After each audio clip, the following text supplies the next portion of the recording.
श्री सच्चिदानंद सद्गुरु साईनाथ महाराज की जय। भुवाळू आरती माझ्या सद्गुरुनाथा माझ्या साईनाथा पाचाही तत्वंचा दीपला विलासा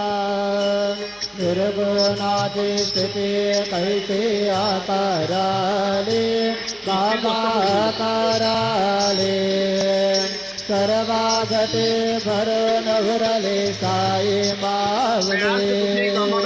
ओवाळू आरती माझ्या सद्गुरुनाथा माझ्या साईनाथा पाचाही तत्वांचा दीपला विलासा जगत सतवती